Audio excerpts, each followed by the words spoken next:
Greetings, everybody. You ready for some winter nature sketching? Woohoo! So I'm so excited. Get your sketching supplies ready. We're going to do a little sketching.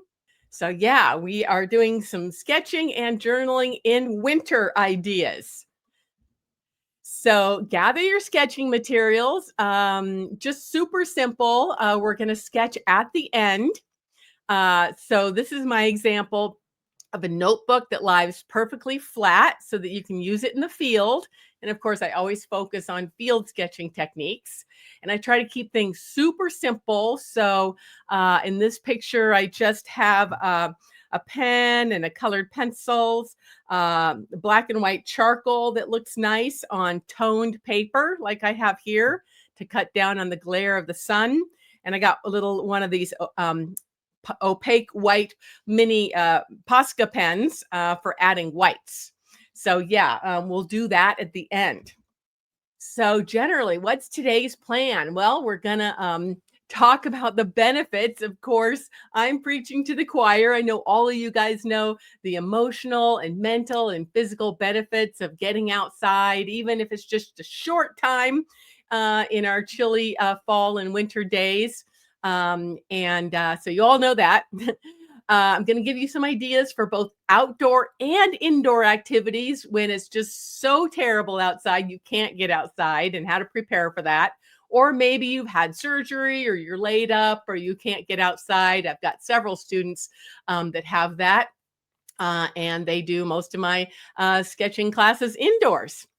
Then talking a bit about outdoor gear and clothing, like I was showing here a moment ago, and clothes, art supplies, some sketching subjects that are kind of unique to autumn and winter, and journaling prompts. And then if you're not already a member of my Nature Notebook Club, and I know lots of you click on the links in my emails, so I know there's lots of interest.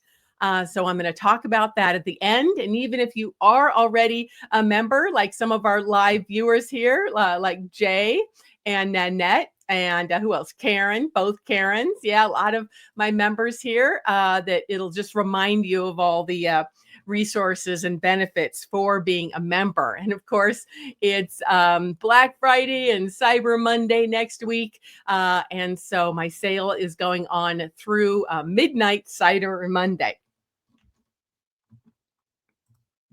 And hello, Gail from Cape Cod. No, I mean, sorry, Deb from Cape Cod, Maine. I love Maine. I went there for a conference to Bar Harbor. And Gail from Kansas City, and Susan from chilly, northern Arizona. Yeah, wonderful.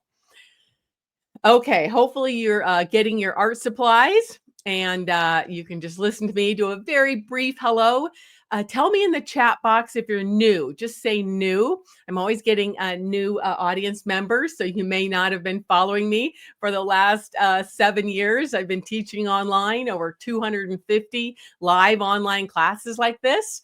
So if you don't know me already, hi, I'm Christine Nelder, and I'm a naturalist, environmental educator, and visual artist based in Central Oregon. And I've also done a lot of guiding around the world for both bird watching and nature sketching.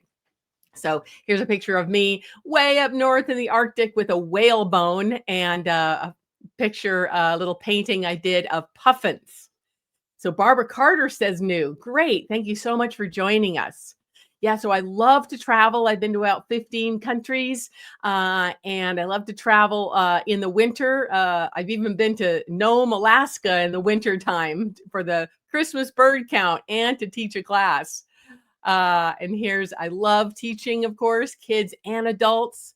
And here's a picture of me teaching in Nome, Alaska, some bird sketching, and out on a boat in the wintertime. So I love going out in the winter. And so, yeah, thanks for joining me today. I'm also a professional illustrator, and I just finished this series of 7 book covers for Princeton University Press on the habitats of the world.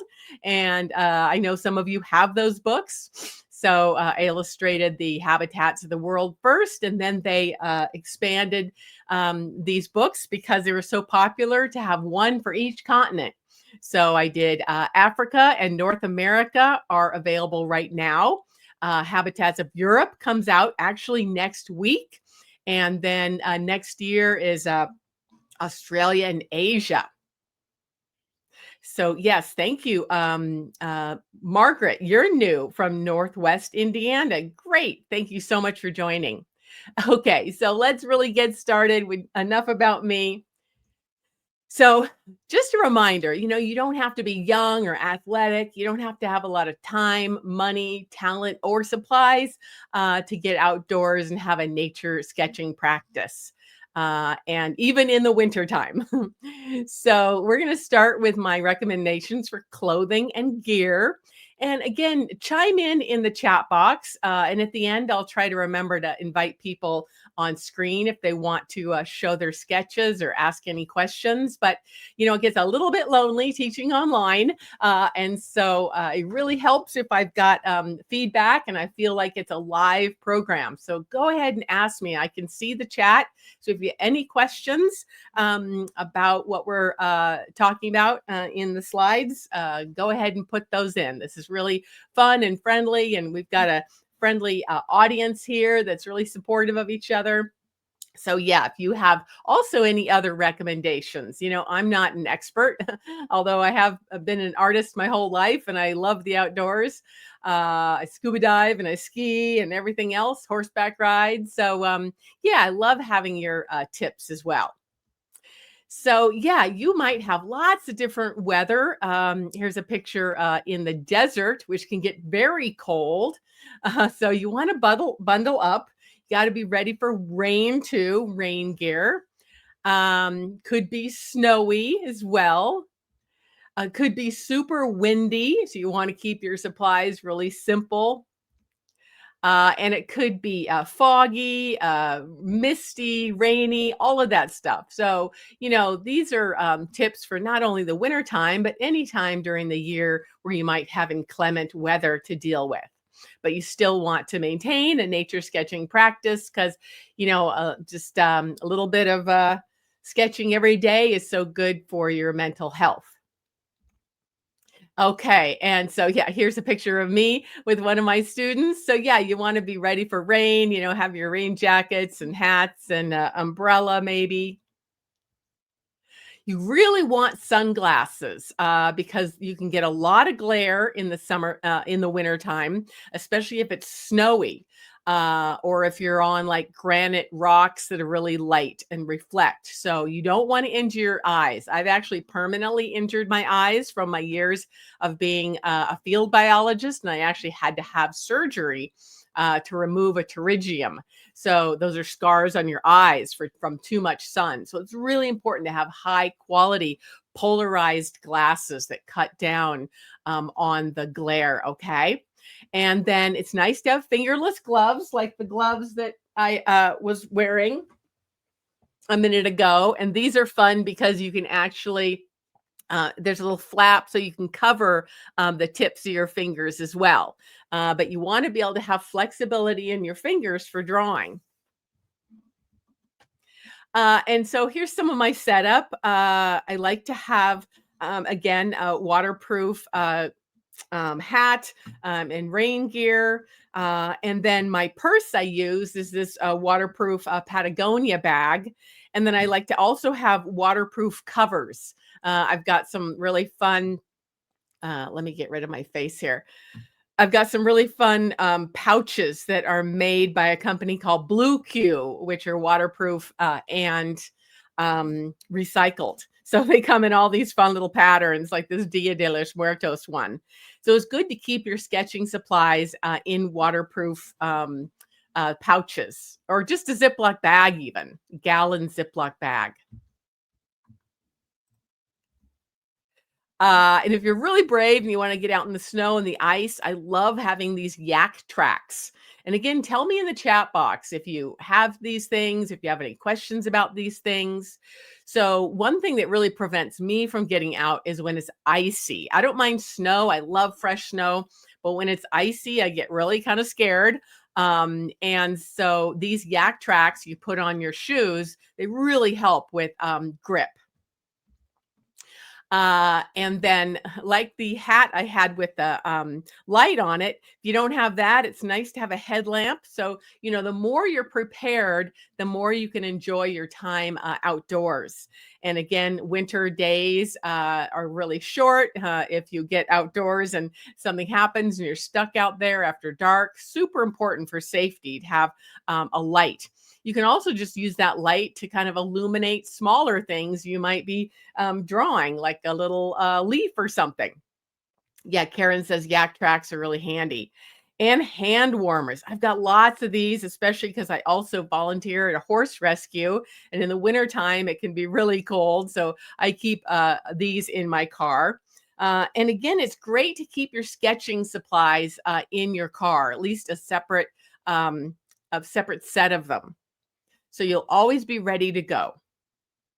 Nanette, you use foot warmers for wade fishing all winter. Wonderful. Yeah. They've got those too. So, these can go they can go inside your gloves. And of course, snacks. I love to eat, and it's really important in the winter. You burn a lot of calories, and if you're hungry, you're more likely to get cold. And it's just fun to have a snack while you're sitting down at a picnic table, maybe, or on a log sketching. So you don't want to ever have your sketching session cut short because you're hungry or thirsty. And it's really important to be well hydrated too. I love a really high quality thermos that keeps my hot chocolate or my hot tea really hot. And Jay says you're a cold weather wimp because you grew up near Niagara Falls. Yeah, I get it. I totally get it. Okay, so I think that's some of them. Yeah, let's see. Yeah, Margaret says you have to take pictures and then draw inside. That's totally fine. Totally fine. I do that a lot of times. So I carry my mobile phone wherever I go, and I'm always taking pictures, whether I'm sketching something or not. I like to take a reference photo. So that's good to have. Yeah. And yeah, so Margaret, you use a walker and you're older. So yeah, I'll have some ideas for indoor sketching pretty soon. Yeah. And Nanette says you love your old Stanley thermos. Yeah, me too. Aren't they the best? So yeah, and I'm just so glad you guys are giving thumbs up and happy faces to each other. Again, it gets really lonely just talking to myself here for an hour to my webcam. So I love to have this interaction. Okay, so let's go back to journaling supplies. And like I said, I use these waterproof pouches, or you could just use a Ziploc bag. Get one, of course, big enough to fit your book. And I tend to draw larger in the cold because I don't have the same hand-eye coordination. So I like a nice big sketchbook. And spiral bound or something that opens really nice and flat. Like this book I have from Jack Laws. He makes these nice books. And then I often carry these little desiccant thingies that come in different things you buy. I guess you know what I mean by these little white squares. And those are really good for keeping your material dry, especially when it's raining or you're someplace humid. Like, let's say you escape the winter and you go to the tropics, it's still going to be wet and humid and it can ruin your gear. So I just collect these desiccant packs whenever I get them, when I buy something, and then I put them in with my container, in my waterproof container. Karen says, you want some hot chocolate right now? Okay, well, you hold on. You can get some hot chocolate while I'm talking about the Nature Notebook Club. Now, you can use waterproof. They're called Write in the Rain books.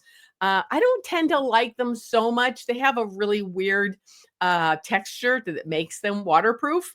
But you can use different kinds of pencils and pens with them. You just have to experiment. And they're nice and small, so you can, carry those easily. But that's something helpful for when it's wet or humid. And then here's just a couple more pictures of just how I keep things super simple in the field, especially if it's, cold and I only have maybe a half hour before my hands get too cold or something. And so the simpler you keep things, the better. And so I have these smaller pouches that are just long enough for my pencils and pens. And you can also get little booklets that go in there too. And this is a very small Altoids container that I made into a watercolor palette with just my primaries and a black. So you can keep it super simple. Of course, waterproof pens and pencils are best. And there's just a close up here. And I like to have sometimes a clipboard that I clip my book to. So I'll have some big clips and my book on a clipboard, and then I can put my palette and some other things with clips or tape or magnetic tape. And so this is kind of my setup that I can carry around. I can slip that whole thing into a little pouch too. So again, here's my little Altoids. This is a larger Altoids tin that I put a bigger set of colors in, and my pen or my water brush, that is, it has water in it. Yeah, so there we go. And yeah, sorry, again, just another picture of some different setups you can use. Again, it's good to have water resistant or waterproof bags to put everything in. Okay, so now we talked about our gear, and now some ideas for sketching outdoors. Like I said, I'm going to give you ideas for both indoors and outdoors. And so you can use these, any time of the year too. So first, especially now that it's fall and it's not quite too wintry, although I've heard the weather's going to be pretty wintry for Thanksgiving, is that it's good to prep now to make your garden a wildlife sanctuary so that you can sketch both outdoors and then like from your window or your back deck. So, make sure you're already having a bird feeder. I also have a heated hummingbird feeder because we've got hummingbirds here all year round, naturally in Oregon. And so I like to have bird feeders and heated hummingbird feeders. This is a heated um, water dish. And at the end, when we're going to do some sketching, I'm going to share some video of my favorite little backyard robins for us to practice sketching. So you can get these little heater doodads and a long extension cord and keep your water unfrozen all year round. And especially in the winter, you will get so many birds that are just so appreciative because you'll be the only house in the neighborhood that has unfrozen water. Now, if you can't find one of those heaters are often at livestock supply stores because they use them in water troughs for like horses. But if you can't find that, what I often do in the winter is I'll set an alarm for myself every morning at dawn, and I'll get some boiling water and I'll take it outside and pour it in the other bird baths that don't have the heater. And then the birds are waiting there. They kind of know that as soon as I put that boiling water in there on top of that iced over bird feeder, that they're going to be able to go in there and drink and bathe. And again, they're so appreciative. And you'll see at the end when we sketch the robins in my backyard, especially in the wintertime, we have flocks of thousands of robins coming through. And they're so appreciative if you just do a little bit. And then also this picture in the center is, about keeping your garden a little bit messy. I just went for a walk this morning in my neighborhood, and it just drives me nuts when people have those big leaf blowers. I mean, it's such a waste of time because tomorrow the wind will come and just blow the leaves right back on their yard. So the messier you leave your yard, the better for wildlife. Like if you leave the leaves, or at least if you feel like you have to rake them up, just leave them in a pile in the corner. And that gives a lot of cover for wildlife. And also as those leaves kind of decompose, there'll be lots of invertebrates in there that animals can eat. And also piles of leaves are really important for like overwintering queen bees, so that they can, the queen bee, so she can overwinter without dying. Let's see. Jay says, I use a small piece of foam core, is lightweight and somewhat moisture proof. Right. So you use that instead of a clipboard. Great. And you also said, since the Altoids are metal, you can add magnets to refillable color pots. Yeah, yeah, that's what that is. Is each of my little colors have a little magnetic thing at the bottom. And I have some lessons on that somewhere. Anyway, let's see. Let's keep going. Okay, so a bit more about subject matter. What can you sketch? So, of course, in winter, and as well as in spring and fall, you get great clouds. In fact, where I live, we get these things called lenticular clouds. That's not what this picture is, but those are clouds that look kind of like UFOs. And they often form on the top of peaks, where we have a lot of peaks where I live here in Central Oregon in the Cascade Mountains. So I love sketching clouds, and you don't have to be too perfect. So that really helps when your hands might be a bit too cold for some fine details. You can just do some clouds. And here's an example of me using that sketching setup. And I'll often try to find a railing to set it on to steady it with one hand. And then the other hand, I can just paint clouds. And it's super easy to paint some clouds by just making a blue wash of color, and then lifting it with some paper towel or sponge. And that makes some fun, easy clouds. Hello, Cindy. Thanks for joining. You can always watch the replay to catch the beginning. We have already covered a lot. Trees, of course. Trees are wonderful, both deciduous and conifer trees. Here in Central Oregon, we happen to have a beautiful deciduous type of conifer called a Western larch. And right now, they have these beautiful golden yellow needles that are all falling on the forest, and they fall along the paths, and they just make the hiking paths look like a trail of gold. And they're so beautiful. So trees are another subject. They're really easy, and you don't have to have too much hand-eye coordination when you're cold. And you can do them really loose if you want. And it's just a really good season for noticing the underlying structure. Let me see. Do I have another picture here? Oh, yeah. So, it's kind of like when I teach you guys about drawing mammals, and I always suggest that you go to like a natural history museum and see the mounted skeletons. Um, like here, we have a mounted skeleton of a beaver in my local museum, as well as live beavers and otters. And so it's just a understanding the underlying structure of something, whether it's a dog or a cat or a tree, really helps you to understand how to build the rest of the outside on top of them, the leaves. And actually, in the Nature Notebook Club, we just had our monthly master class on trees last month, I believe, and we talked a lot about that.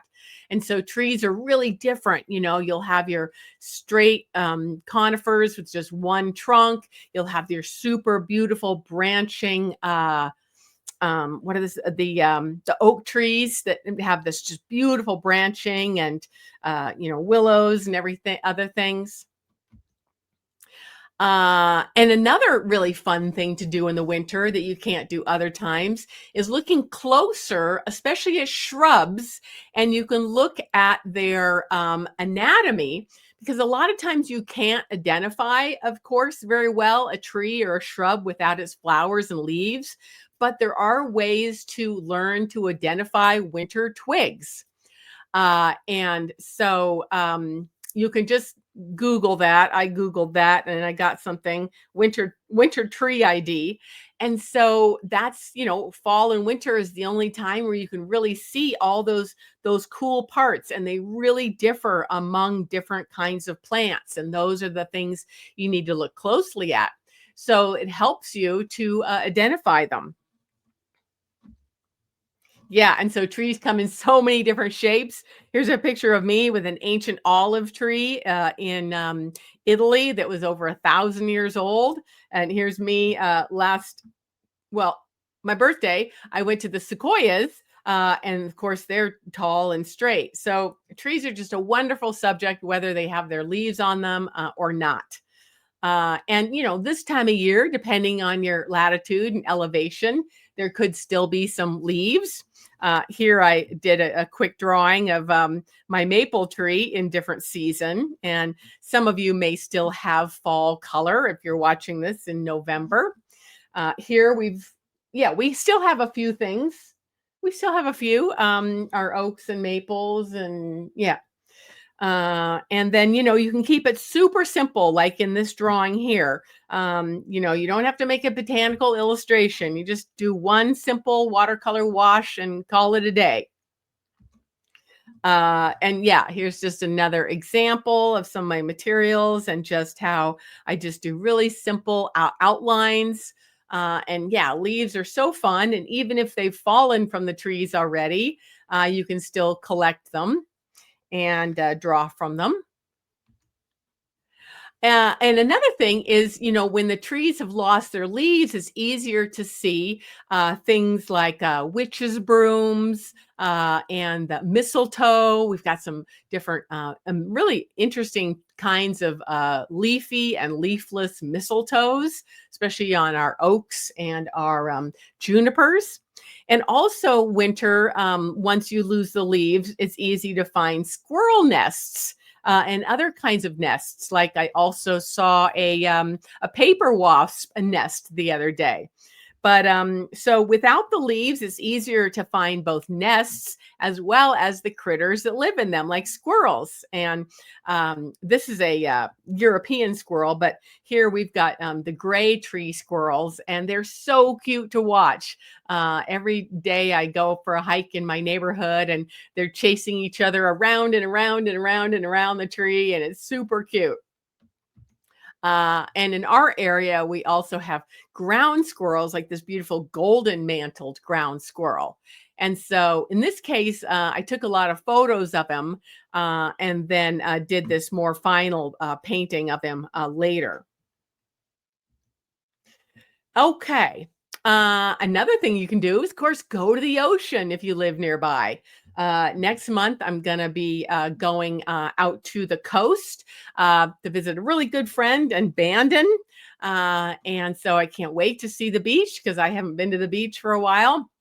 And so you can go outdoors and sketch your lighthouse. And if it gets too blustery, you can tour the lighthouses often. So that's fun.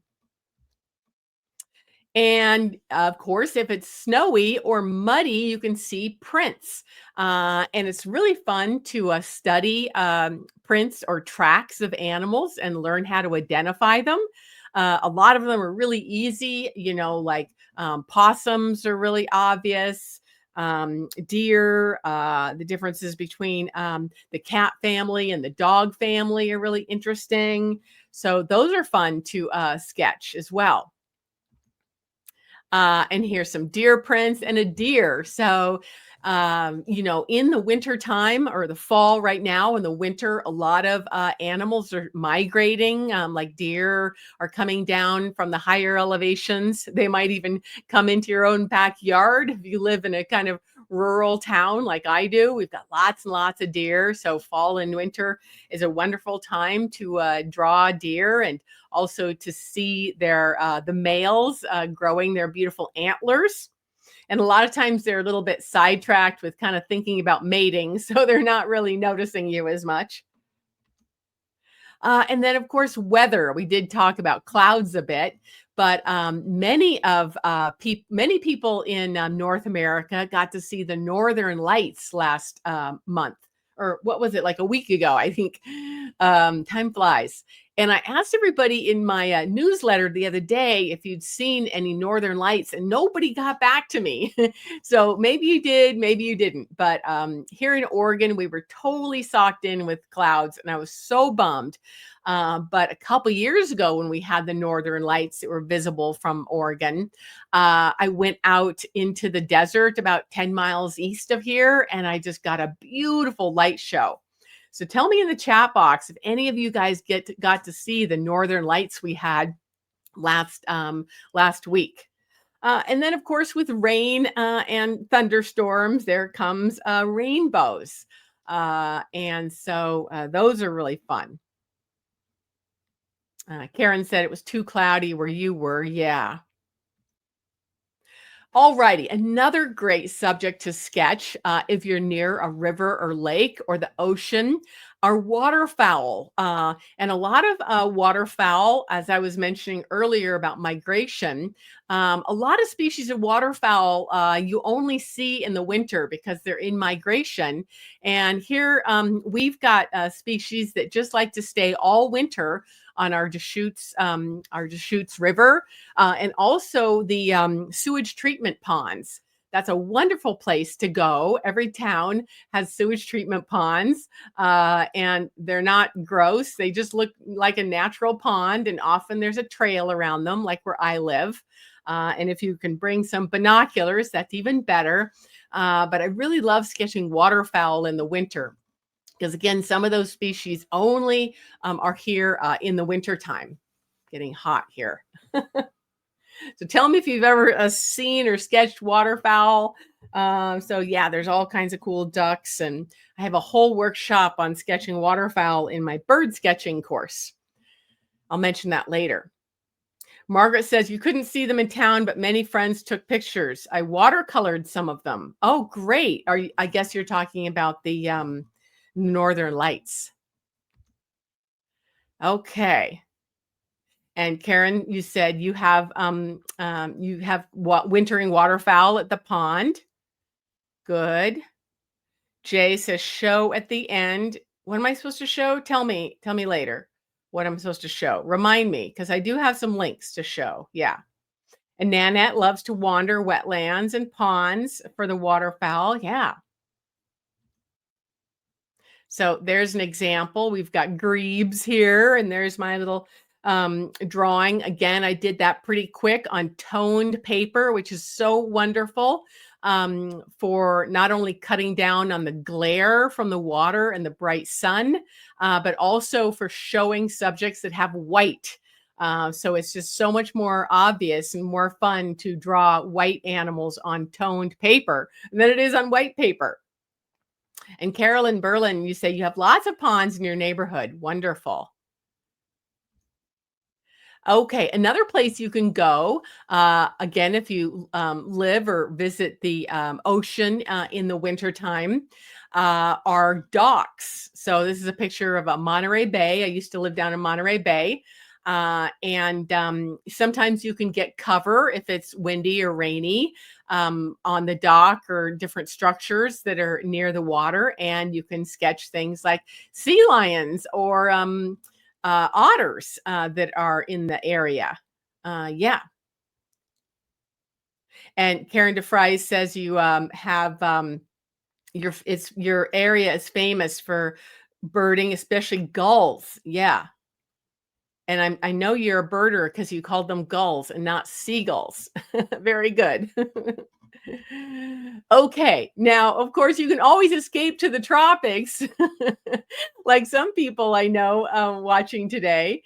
So that's an idea. If you have the time and money and you want to travel, you can always go there. And again, I've been so lucky to travel extensively, especially in the winter, to escape our winter here in Oregon.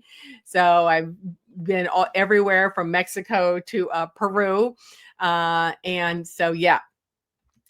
And I do actually have a discount. I can share that at the end, but I teach a whole course on travel like a pro because I've traveled so extensively, and I'm really, really proud of this course. It's a great course, especially if you haven't traveled much and you're trying to learn how to travel on your own, especially as a woman. So I have a really great deal on this, and I'm really proud of this course. And there's a couple of friends there in the tropics who were traveling with me once. Okay, anyway, methods. I just a few methods. We've been talking about some methods, but let me just mention a few more. So I did talk about using toned paper. And you can keep things really quick because, again, we might get cold or the wind might come up or it might start raining. So, the quicker and easier, more basic you can make your sketching supplies, the better. So, here's an example of just a whole bunch of um, what we call gesture sketches of bears with my white charcoal pencil on toned paper. And again, toned paper is really great when you have the glare of the sun or the snow or the water, because you can really injure your eyes with white paper. And if you can, it's good to, if you can turn your back to the sun and have your body casting a shadow on your sketchbook while you sketch, that's even better. It's not always possible, but it's better. Here I did mention, if you can find a nice place to sit, that's good. A lot of parks have, covered like gazebos and things. And also, it's nice if you can find a railing like I have here that you can rest your artwork on with one hand and draw with the other. That really helps as well to steady things. And if it starts raining, you can always go into the car. If it gets too cold or wintry, you can get in the car. And this is actually a picture of me in the tropics. I was in the highest area of Central America in the Central Highlands of Guatemala, and we were sketching warblers. And so it got too wet. So me and my guide, we got inside the car and sketched. And you can just sketch on your knees. Okay, so again, I know we can't always be outdoors, and some people can't get outdoors at all because of injuries or age. And so it's good to prep beforehand. And like I said earlier, it's good to think about it now before winter really sets in, how you can set up your yard. If you have a yard or a garden that's visible through a window, or if you're enough to have a bay window, or if you have a covered deck, now is the time to prepare that yard, as we talked about, so that you can watch wildlife. Or even if you just have a deck in your apartment that looks out over whatever, you can even put some plants and bird feeders on the deck. So now is the time, while it's still fall, to prepare those kinds of things. But another thing you can prepare is your box of nature treasures, or creating a cabinet of curiosities, like I talk about a lot. And so you might have some of these laying around already from, beach combing or a trip somewhere. So you might want to organize those now before the winter sets in. Put them in a box. Like I have two different boxes called Nature Treasures that I keep things in for sketching and for my sketching tutorials. Let's see. Margaret says, I don't know how to attach a picture here. I'm not sure what you're referring to, but at the end, I will share a link to come up on stage and ask a question or share your sketches. And again, we're going to sketch from some videos I took in a little while. Okie dokie. All right. So again, getting your cabinet of curiosities or your box of nature treasures together so that you can sketch. You can also go to indoor places that have animals. So, especially if you live in any kind of mid-sized town, there's probably going to be a zoo, a natural history museum, that kind of thing. And so here's me sketching at the Portland Zoo. I was sketching the lions, and I'm indoors, all nice and warm. And again, using that toned paper that's super quick. Here's some sketches I did at a few different places. Oh yeah, the critically endangered Bontebok. And I was just using really quick dry brush style watercolors. And I used gouache on some of those highlights because the Bonteboks have this really bright white belly and these really cool horns. They're not antlers. They're in the bovid family or cattle family. So they have horns that have really interesting ridges. And then the oryx as well, or Gemsbok. And so, yeah. So, yeah, here's another image of sketching at a museum. Now, sometimes you can even go to like open houses or classes at museums. I've actually taught those before, and you can take a class there. And yeah, here's me at our famous High Desert Museum, and you can sketch from taxidermied specimens. So this is actually an example of a hawk that I drew while demonstrating for a open house night. So that was super fun. And sometimes they, especially for members, if you're a member of a museum, like I used to be a member of the Cal Academy of Sciences in San Francisco, they have special members events where you can go behind the scenes sometimes. So that's special. And Karen has a great example, Cabela's. Now they're an outdoor store, and they sell all kinds of hunting and fishing gear. And often they have really big showroom of taxidermied specimens. And I have been to the one near Reno. I don't know if you're talking about that one, Karen, but there's a really big Cabela's near Reno, Nevada. So they'll have taxidermied deer and elk and fish, even, I don't know, all kinds of cool stuff to practice sketching. And if you feel like embarrassed to sketch in a store, or you feel like you're supposed to buy something, you can always take some cool pictures from different angles, and then you'll really get that nice three-dimensional form. And I talked about that in my weekly tip video last week inside the Nature Notebook Club. A few members happened to see that of me practicing sketching from the bronze Thule elks we have in front of the High Desert Museum. Okay, yeah, Karen says that's it. Yeah, I grew up near Reno, just on the other side of the mountains, so I'm familiar with that area. Um, and oh yeah, and also another place you can sketch indoors. I mentioned a couple weeks ago in my trout and salmon workshop was those stream channel cross section doodads. We've got one on Lake Tahoe at Taylor Creek. And you can go inside this room where there's a big wall of glass that is showing the edge of the river, and you can watch the salmon migrating by when you're all nice and warm indoors. Okay. And then, yeah, and here we had some otters I was sketching, and I'll share you otter video with you in a few minutes. So stick around to the end because we're going to be sketching from some live animals. Okie dokie. So yeah, and again, if you do a little research beforehand, like if you know of a nice indoor space like a natural history museum or aquarium or arboretum, and especially if you research them online and find out what kind of animals they have, or maybe even they have plants like that giant, what's that thing called? That tropical plant that blooms once in a lifetime and it smells like a dead horse. I think it's called the dead horse arum. Anyway, research those places beforehand to kind of think about what animals you might want to sketch, and you might want to study up on them a bit. And of course, I have courses on every kind of animal and plant in the world that would teach you about those.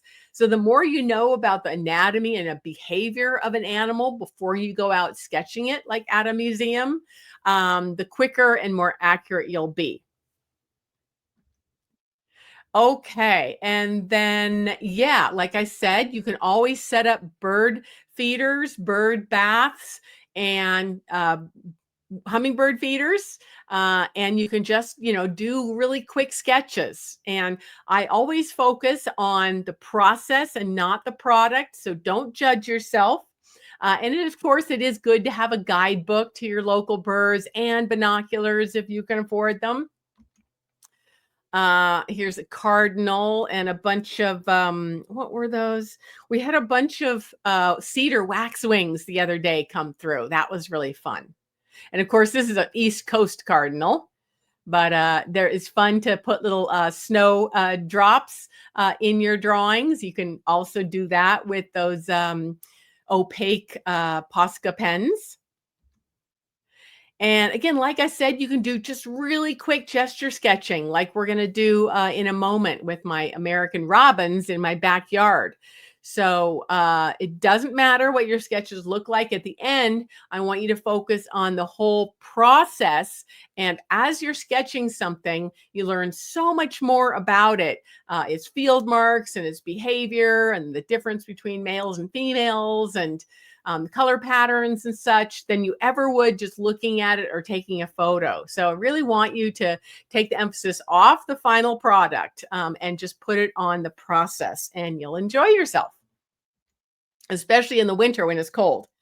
Now, you might have an aquarium at home. I've had goldfish and Siamese fighting fish before, so you can stay nice and toasty sketching those indoors. Let's see. Do I have? No, they're hiding. The other thing you can sketch are your pets. And many of you guys know that I have pet rats. And so you can stay all nice and toasty indoors, sketching your pet rats or your birds or your cats or your dogs. Tell me in the chat box if you have any pets and if you've ever tried sketching them. And yeah, I just love pet rats. They're very smart and fun. Cindy said there are a few live webcams in Maine with bird feeders and deer feeding areas. I've watched them, but not sketched. Yeah, I'm going to talk about that in a minute. So again, you can go to big natural history museums and aquariums. Here's a picture of the Monterey Bay Aquarium. Again, I did a summer internship there when I was in college, and that was the best experience of my life. And then, like I said, if you go to natural history museums, you can practice sketching from the mounted specimens, and that really helps you to understand where the joints are, so where the angles are in an animal for more accuracy. And yeah, lots of you guys have animals. And yeah, Jay said you sketched your resident buck deer. Wonderful. Okay. And then you can always go to your local florist and get some things like behind me. You might see I love plants. So I've got a little decorative conifers there and some bromeliads and a Christmas cactus. So it's really fun to just, again, prepare, think ahead. This time of year, you can also buy hollies, poinsettias, mistletoes to practice sketching things that are seasonal. And then if you just have plants in the house, I love plants. I probably have about 50 of them. So they say if it's plants, the saying that I like to keep in my heart is if it's plants, it's not hoarding, because I do hoard plants and I just love them. And yeah, Karen says, just go for it, Gail. Yeah, I love it when you guys are chatting in the chat box. Okay, let's see what else here. So yeah, let's see, somebody in the chat box, Cindy Olson. Yeah, you talked about the live webcams. The very best one that's a compilation of all of them is called explore.org. Somebody might be able to type that in the chat box for me. And that has just tons of live webcams all over. Some of them are live, like this fall when the famous brown bears were catching the salmon. And some of them are in the tropics so that you'll keep warm, like tropical toucans and parrots. There's lots of bird cams, especially from Cornell Lab of Ornithology. So in the wintertime, if you can't get outside, go onto YouTube, just type in any kind of animal, and you'll find videos of it. But the best are the explore.org website. Thanks, Jay, for putting that in. And so some of them are live and some of them are kind of highlights or replays from the best footage. So those I really suggest doing. And then you can always take an indoor class. Here's actually a picture of me teaching a class at Silver Falls State Park. But there's lots of indoor classes in the wintertime on sketching and journaling and those sip and paint classes. So anything to keep your drawing or painting is good. It's not cheating. Okay. And then you can also draw from photos. So I have a whole folder of reference photos that I collect from old magazines and old calendars. And I have them divided up between insects and birds and mammals and fish and amphibians. So those are great. Here's some photos I took of at different angles of this nice, where was I? This was actually in Costa Rica. So I took it at different angles to practice those spirals, and of course from magazines. So there's no shortage of photos to practice from when you're indoors during a snowstorm. You can also just practice your basic skills, right? So the wintertime, when you're snowed in by a snowstorm or hurricane or all the crazy things we've been having with climate change, you can just practice your skills. So like practicing showing values, practicing sketching something you find hard, like bird feet are pretty hard to sketch. So the more you sketch those, the better you'll be. One of the fun things I love teaching people is practicing sketching upside down, which really helps you get in your right brain. Here's another example of just practicing basic skills of working on shape and then three-dimensional form, and then adding color and textures and highlights. And then you can always finish or improve old journal entries. Do I have one of those? So, yeah, whatever you've kind of started in the field and kind of forgot about, you can look back over your sketches and see if you want to add anything to those, either, words or more drawings or color or, notes, whatever. Okay. And then, like I said, you can either go live to someplace tropical, or you can do a virtual trip. And I am teaching one of these. It's inside my Nature Notebook Club. This is a series that I do of places I've been lucky to travel. And I usually teach these in the winter time because all of my virtual wildlife sketching tours have been to tropical places. And so I like people to be able to virtually warm up by sketching warm tropical things. And so actually on December 6th, I'm teaching something. It's exclusively for people in the Nature Notebook Club, but this is based on my trip to Belize a couple years ago. And I've got tons of videos. And again, stay to the end because we're going to be sketching some local animals from videos I took. Okay. And so I just want to do a little quick review about what my Nature Notebook Club is. And even if you're a current member, like a lot of you guys watching, this will just kind of help you remember what's inside of it. But the most important thing that I think is the active, supportive community of people. So it's so fun. And so I thought I'd just share with you a few drawings and sketches and paintings that people have done, because that's going to most quickly help you to understand what we do inside the club. And one of the things is just having an active, supportive community. And there's a page on our club, our community page, where anybody can upload any sketches they've been working on. And again, I like to focus on not so much the quality or quantity, but just what you've learned from sketching. And we've got members from all over the country, from Washington State to Florida to New York. We've got people in Australia, Canada, and the UK. So it's really fun to learn about the things that people are seeing locally. So just such a wonderful community. And yeah, many of you guys are in the community already. And then, so what's really included in the club? It's a monthly membership. And I created this membership because I was really seeking more interaction with my students after the pandemic when we were all cooped up, but I still knew that I was mainly going to be teaching online. So I wanted something that was more interactive. So every month, we have a monthly meetup, and actually ours is tomorrow to remind you club members. So we have a monthly Zoom meetup, and it's super fun because those people, wherever they are in the world, they just chat about the cool things they've been seeing, whether it's a beaver or a bear in their backyard or a hummingbird, and often sharing their sketches as well.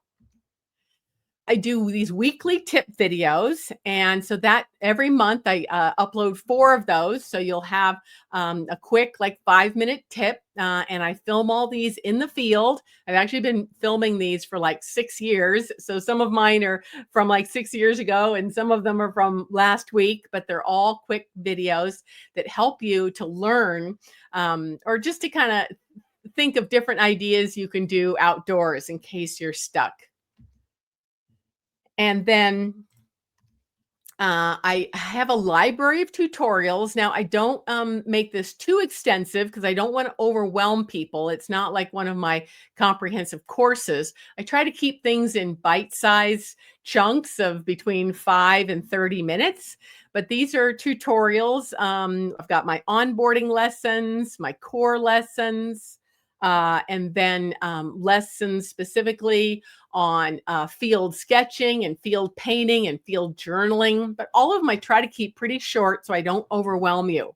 Because again, one of the reasons I started this membership is because my courses are pretty large and time consuming. And so you're only interested in those if you're really interested in a certain subject. But for this, you can just dip on in for 5 or 10 minutes and get some inspiration and move on. We also have special events at what I call my new member milestones.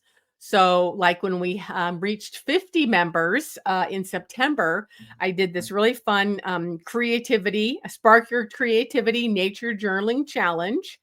And we had really a lot of people engaging with those. Sometimes we would get 80 people commenting and posting each day's challenge. And of course, everything I add to the membership you can watch it in a replay, and it's available now. And then I'm again in December 6th, I'm doing this virtual wildlife sketching tour, again, kind of as a bonus for reaching 60 members. And then we have a monthly masterclass, and those focus on a specific type of plant or animal.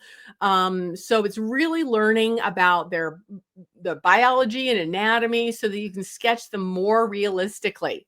So last month we did fishes, and there were fungi in the fall, and trees in the fall, reptiles in the summer, and insects in the summer. So I try to have my monthly master classes on particular plants or animals related to what you'd see in that season. So you can do that. Also, a few other things is all the videos are closed captioned. So I do have some members that are a bit hard of hearing. And so that's why I really love this membership platform I'm using that instantly close captions all of the videos. And there's also a search function. And then there's really easy access to me. So you can feel free to use the contact button and email me anytime. And speaking of contact with me, all the founding members, that's the first 100 people, and we haven't reached that yet. So that's why I'm telling you about that now in November, is if you haven't already scheduled your call, go ahead. And so that's like 45-minute to 1 hour chat with me that we can go over anything you want. If you have any challenges or just want to show me some of your journal pages, if you want any tips on specific techniques, but it's a one-on-one private coaching call, 45 minutes. And speaking of coaching calls, if you're on the fence, I'm going to put a link in the chat box. And again, if you're already in the club, make sure to schedule your hour-long one. But if you're on the fence about joining the Nature Notebook Club, then go ahead and schedule a 15-minute chat with me. There's no pressure. I just really love getting to know both current and potential students and what you'd want to see in a program like this, and what your challenges are. So I just love chatting with people. And many of you live today have done your 45-minute chat with me. And it was just really fun to get to know all of you. So I did link that in the chat box. It's calendly.com. And if you're watching this later on, you can always just email me and ask me for that link. It's super easy to schedule a call with me, and we can chat on Zoom for a few minutes to see if the program is right for you. And then about twice a week, I try to send out a Nature Notebook Club newsletter to my members. And hopefully you guys are getting that. So that just is kind of a roundup of what's been happening in the community, what people are seeing and sketching, and also upcoming events and replays. Another really monetarily valuable thing you get when you're in my program is half price on any of my online courses. So I actually have courses on botanicals, herptiles, yes, reptiles and amphibians, invertebrates, mammals, marine animals, seashells, mushrooms, hummingbirds, all of those things. And many of those classes, those are mainly courses I created kind of after the pandemic, based on a lot of my live sketching classes over the several years. And so a lot of these classes would generally go for between $100 and $225. And so you can sign up for one of those the minute you join. So just at $22 a month to join the club, you can save over $100 if you want to go deeper on a particular subject and get one of my comprehensive courses. So yeah, I think I have almost 20 of them. And so yeah, that's a really, really valuable benefit of being in the club. So, like I said, really, though, that most beneficial and I think the most wonderful part of my club is that active community. And that's how this platform I'm using for this program is different from other platforms, and that members can post anytime they want. So, it's kind of our own little private, safe social media network where you can post your sketches, your journal pages, just post photos or something interesting you've seen in nature. So it's just a community of nature lovers all over the country and a couple other countries. And that's my favorite part of this program. And it's the main reason I started it. And of course, I have lots of testimonials, and you can read those on my sign up page. And again, I'll put that in the chat box. And if you're not watching live, you've probably had this link in your email before to christineelder.com/membership. But there are a lot more examples of member sketches and testimonials for the Nature Notebook Club. So here's just a few of them from Nanette and Jacqueline and David. And we do have a few men. I think we have about 4 men. So they're a little shy, but we do have some men in the audience. And another thing is people are often really afraid to sign up for some monthly recurring cost. And so I make it super easy if you have to cancel. And I'm so confident in my program and that you won't want to cancel that I made a little 1-minute video that's right in your core onboarding content. So I don't hide it. I'm not like Amazon Prime where people actually had to sue Amazon to be able to quit their membership. This is a monthly membership. You join for just $22 a month. You can quit anytime. And it's super easy. And if you can't figure out the tutorial video, you can just email me. And I'm super easy to find, obviously, with the contact page inside the course, or any of the emails I send out weekly to my whole community. So I just make it super easy. So there's just 3 buttons you click in your profile to find where to cancel. And of course, there's a guarantee. I guarantee everything. If you can, sign up for $22, check out everything for a month, join our live member Zoom call tomorrow if you want. And if it's not for you, again, you can just cancel and I can give you your money back. I've never had to give anybody's money back. The only reason people have canceled is because they said they were too busy or they had some health issues. But generally, people stay. And we did start 6 months ago, and we have over 60 members. So again, I did put a link in the chat box, and you've got links in the newsletters you've probably gotten from me before. But my sort of Black Friday, Cyber Monday special is to get the program for just $22 a month.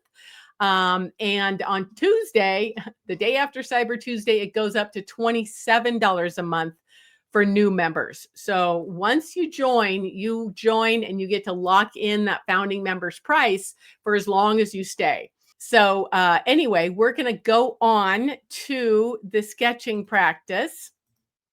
And if anybody comes on, they do. But we're going to start with our local river otters. And again, we're just going to do this really quick. I'm not going to be teaching you anything. I'm just showing you these videos that I took myself. And you can feel free to just do quick gesture sketches like some of the examples I've shown you in this presentation. And each of these videos are just a few minutes long. And I have 4 of them. So does anybody have any questions before we get started? Okay, so I'm going to start this one.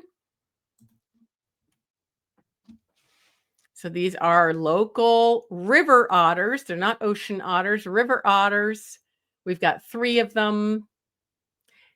And you can see how easy it is to just take a video like you could if you go to a zoo or aquarium to refer to afterwards. So it's good sometimes just to watch a bit, kind of notice the anatomy. Look at that long muscular tail. Look at how they can stand up on their back feet. They're very long and flexible, really different than an ocean otter. They've got big eyes and external ear flaps. They have webbed feet. And you can see they're so athletic. And of course, they spend a lot more time on land than an ocean otter. And they're in rivers. But I did once see a river otter at the ocean. It was actually near where a river came out into an ocean, like they all do. And this otter had gone and kind of walked over to the tide pools near the river. It was actually eating a dead bird in the tide pools. So don't automatically assume if you see an otter at the beach that it's an ocean otter, especially if it's on land. Again, notice those webbed feet, that really cute big black nose, that long, strong, muscular, fatty tail.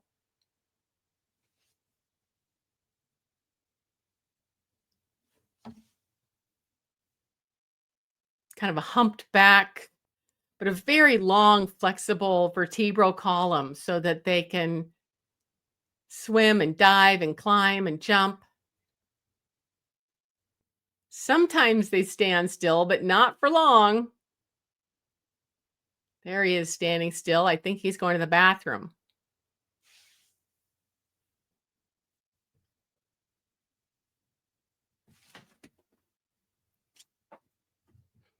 We have 3 of these river otters at our local museum. And this museum also has one of those underground viewing glass walls. So again, if it's raining or snowing outside, you can be more convenient and warm and dry inside.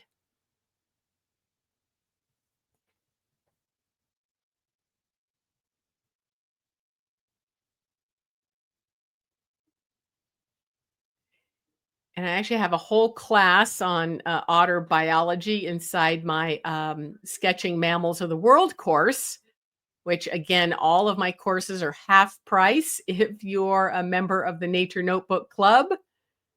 So you can join the club and then just email me, tell me which class you want, and I'll give you that half price link. Limited though to 1 class per month to buy at that price. So here's all 3. Just noticing again how fun and playful and quick they are.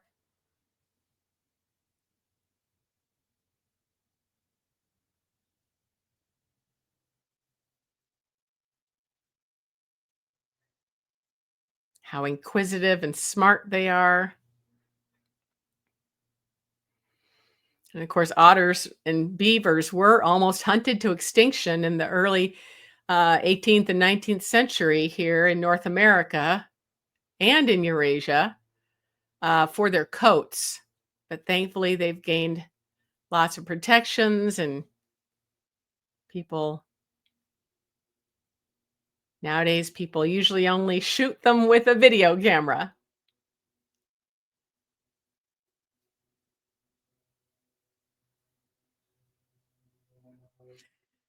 So a lot of people ask me, how do you sketch moving things? And, if you watch something long enough, you'll see that it often will keep coming back to kind of the same pose. So you can start some sketches like a top view, a side view, a standing view like that. And then realize that if you watch something long enough, they'll probably come back to a very similar stance.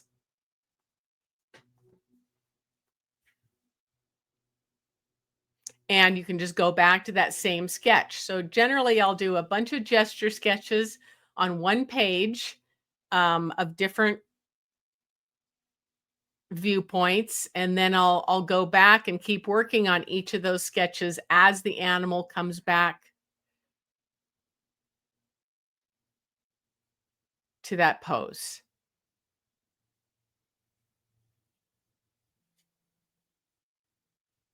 Okay, this video is almost over. There's a nice pose.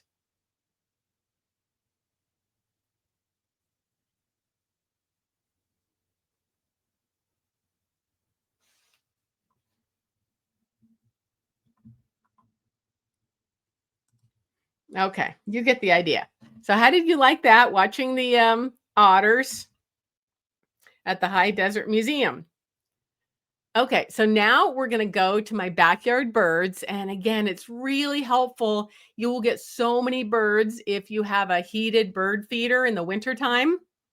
I mean, a bird bath, because the birds love to bathe in the cold as well as the warm days. And so they really appreciate the few people in a neighborhood who will bother to have a heated water bath.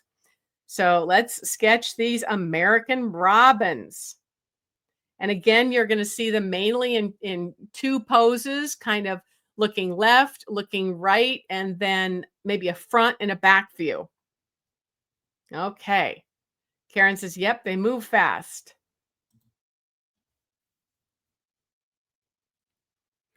If you look closely, you can see the difference between the males, which have a much darker head and more obvious eye ring. And then the females, like the one that's closest to us right now, they're more subtle in their coloration. And we even have a little house sparrow back there, or house finch. There's that beautiful male, that dark black head.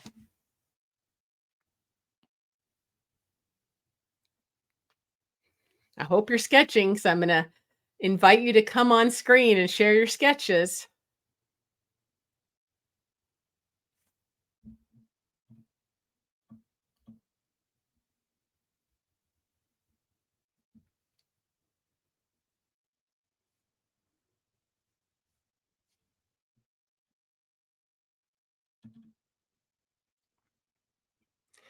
And look at them bathing, both drinking and bathing. Isn't that cute? A lot of people don't look at robins much.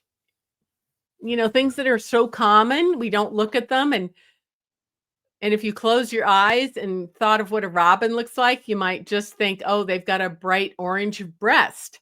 But once you sketch something, that's the wonderful thing, is that you notice that beautiful eye ring, the black head, the orange breast, the yellow bill, the streaking on the throat, like we see in that young female in front of us.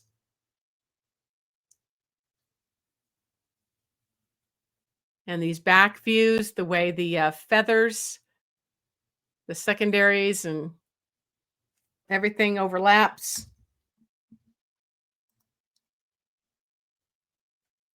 The secondaries and primary feathers overlap. And their behavior, it's interesting to notice how they take the water into their mouth and they kind of tip their head up to be able to swallow it.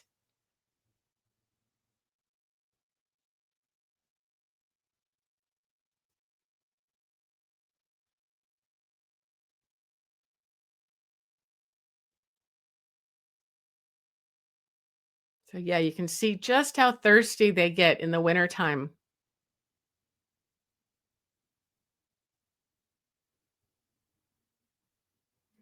Karen says, I always learn so much about the subjects. Thank you.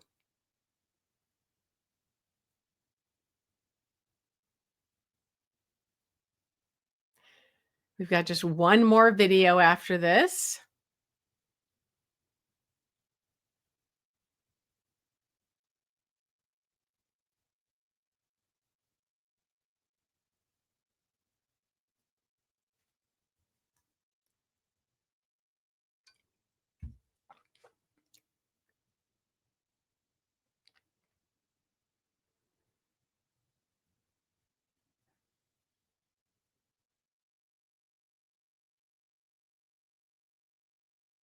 And just notice that eye ring, it's what we call broken.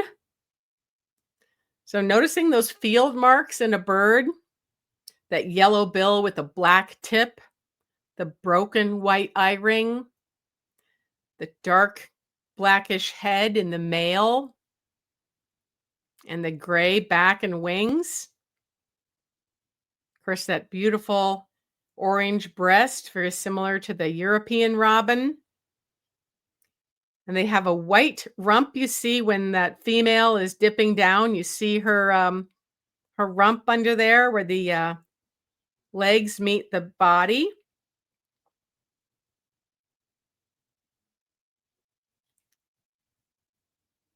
And very subtle markings on the wings.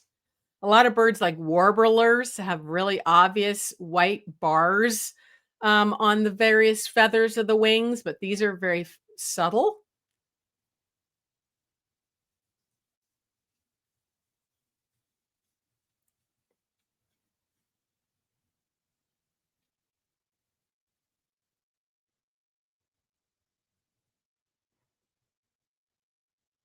And I took this video with my cell phone held up to my binoculars while I was sitting on the porch. It's something you really have to practice. And if you're in the club or you join the club and join us on December 6th or afterwards for our virtual wildlife sketching tour to Belize, I've got other videos I've done like that where I held my camera up to my binoculars. Takes a lot of practice. You see, it's a little bit of a shaky cam there, but it's good enough for sketching.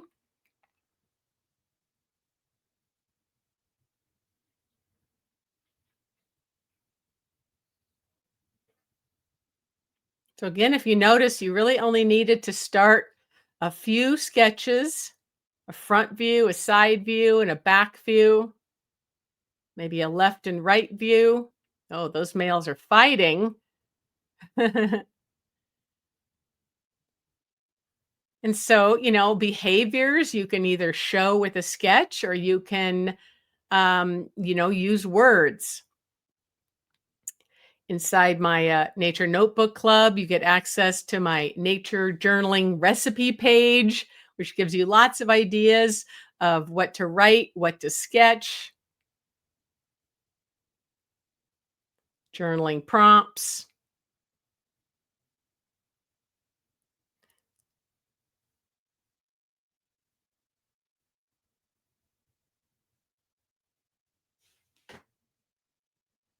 Let's see. Yeah, I'm going to quit this here because I want to move on to the next one before people have to go. So this is the sketching sea lions at Moss Landing. So here you can see my sketches. Again, these were all done in the field, just sitting on the dock. I was using this nice notebook that folds flat. It was a gray toned notebook, and I was using a brown. These are kind of like pastel colored pencils. So I was using a brown first for the outline, and then I did highlights and shadows with black and white. So super quick and easy.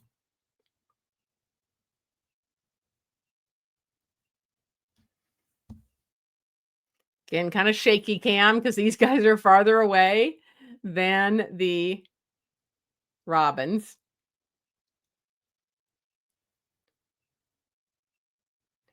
But it's nice to, kind of get to know where you live and get to know the routines of the animals.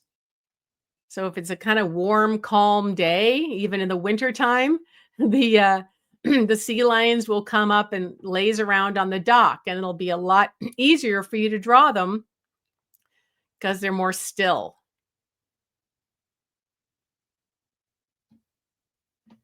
And you might often also see seals, like harbor seals, on the beach. They won't be on docks like this. They have very different behaviors and body than sea lions. But you can easily see sea lions, harbor seals, and ocean otters in these bays and estuaries and docks where they dock the boats. And if you get cold, we can go inside and have a nice hot clam chowder and Earl Grey tea. That one's giving us some really nice poses. And again, my membership is just a monthly membership. It's $22 a month. That's cheaper than a couple of Starbucks during the month. It's cheaper than going out to a movie. It's cheaper than buying a book on sketching. And it gives you so many different resources. And again, it's only $22 a month until midnight on Cyber Monday. And then I'm raising the price for new members to 27. But if you get in now, you get to hold that for as long as you're a member. And so the longer you wait in terms of months, the more expensive it's going to be because we do have a bigger library of past material, like our monthly meetups, our monthly master classes, our weekly sketching tips. So all of those add to the value. So, yeah, I would suggest just going for it, joining if you're curious at all, so that you can see behind the scenes and see what's in the program. And if you don't like it, you know how to get a hold of me, and I won't have my feelings hurt. If your doesn't fit your budget or your schedule and or your interests, I'd rather have you check it out and quit than not check it out at all.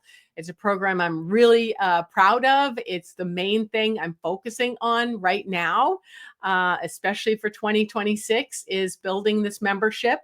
And it's only the first 100 members that get a lot of the bonuses that I didn't even mention, but that include the 45-minute coaching call with me, which I generally charge over $100 for just random people. And so it's the best value you're going to get on the internet. And Elaine says, thank you. Another informative and fun session. Yeah, good. Great. So again, any other questions or comments? I do try to keep these under an hour.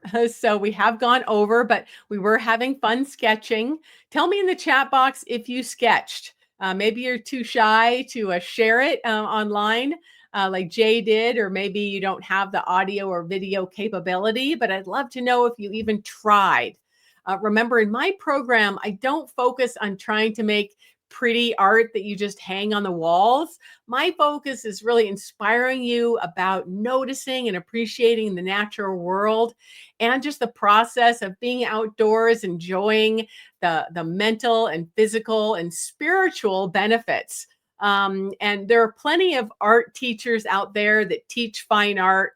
They teach you how to do a painting, of a bird or a flower, and it takes 5 hours. But that's not what I focus on. I focus on inspiring you about the natural world through a quick and easy sketching and painting and journaling processes. So nothing's fussy, nothing's too perfect. It's all about the process of just inspiring you to get outdoors. So yeah, Karen said she sketched, Nanette sketched, wonderful. Yeah, and with Jay said, and with the subscription, you have all of us. Yes, so many of the people that are watching live are my current members. And one of my business coach says that when you pay attention. And so even if it's only $22 a month, people are more likely to attend my programs like this, and especially attend them live and be active in the community. And so I really love our active, supportive community. Again, you can post inside of our Nature Notebook Club any questions or comments, and you can support other people's journey to sketch and draw. We have people of all various abilities too. And again, I mentioned that it doesn't matter, but earlier in today's program, you saw a lot of those examples of people drawing forests and fish and butterflies and birds, and they had different styles and different levels. And so my program isn't about that. It's just about starting where you're at. And Nanette says, thanks so much, Christine. Makes me feel better about winter coming. Yeah.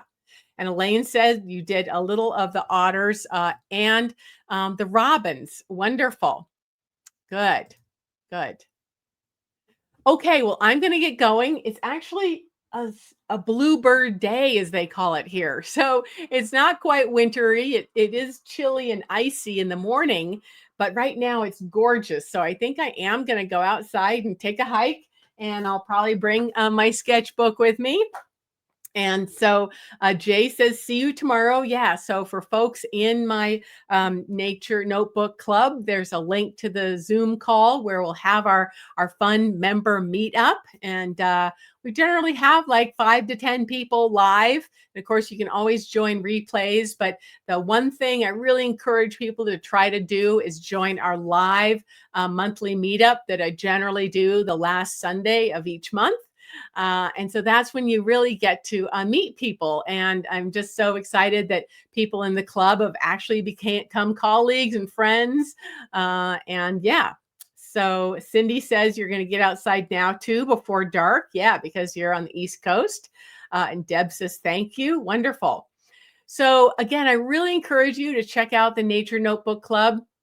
I love teaching, and the more I can spend time teaching and not trying to sell what I'm teaching, the more I can create better and higher quality content for my students. So, yeah, so thank you. Well, thank you so much for joining me today for our tips for sketching in inclement weather and in fall and winter. I hope you learned a bit about the clothing and the gear, the journaling subject matter, and the journaling supplies. And I hope you got some ideas for what you can sketch outdoors as well as indoors when the weather is really nasty outside. So again, thank you so much for joining. And I'd love to see your sketches in the future, especially club members. And so we'll see you around. Okay, bye-bye.